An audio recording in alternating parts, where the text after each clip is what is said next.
You're listening to the audio production of The Choice by Robert Whitlow, published by Thomas Nelson and read by Heath McClure. Part 1, Chapter 1. Rutland, Georgia, 1974.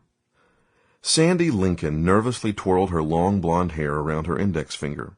A magazine with a picture of Olivia Newton-John on the cover and a feature article about Cher's recent breakup with Sonny lay unopened in her lap. Her mother stared unseeing across the waiting room. "Why is it taking so long?" Sandy asked. Her mother checked her watch. "It's only been 30 minutes. Do you want to go home and let the doctor call?" "No," Sandy replied immediately. "What if Daddy answers the phone?" "You're right," her mother answered with a heavy sigh. "I don't know what I was thinking." A dark-haired nurse in her 30s stuck her head in the room. "Miss Lincoln, you may come back now." As soon as the nurse spoke, Sandy instinctively grabbed her mother's hand for a second, and then released it. The two women followed the nurse down a narrow hallway to an examination room. "What did the test show?" Sandy asked anxiously. "Dr. Brazelton will be with you in a few minutes," the nurse said as she held the door open. "He'll discuss it with you then." There was one chair in the room. Sandy hopped onto the examination table and let her feet dangle. The white paper that covered the table felt cool against the back of Sandy's bare legs. She repositioned her short skirt.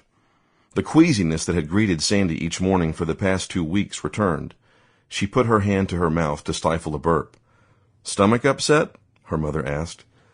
"I'm scared," Sandy replied in a voice that sounded more like that of a 7-year-old girl than a 17-year-old young woman.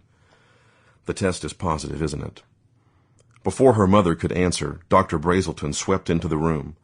The white-haired doctor was older than Sandy's parents.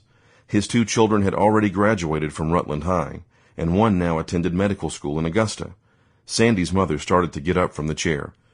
"Keep your seat, Julie," the doctor said with a wave of his hand. "I just saw Bob at the Rotary lunch a couple of hours ago." "Did you tell him we were—" No. I didn't know Sandy was coming in until I checked my schedule when I got back to the office." The doctor turned to Sandy and opened a thick folder in his hand. Dr. Brazelton had been treating Sandy since she was a baby. Her chart contained a record of everything from childhood vaccinations to follow-up care after an emergency appendectomy. He rubbed the side of his nose and looked at Sandy with a depth of kindness that made tears suddenly flow from her eyes. The doctor grabbed a couple of tissues from a box and pressed them in her hand. "Sandy, you're pregnant," he said. "And based on the information you gave my nurse, you're about 8 weeks along." Sandy wiped her eyes with the tissues. Through blurred vision, she could see her. Sample complete. Ready to continue?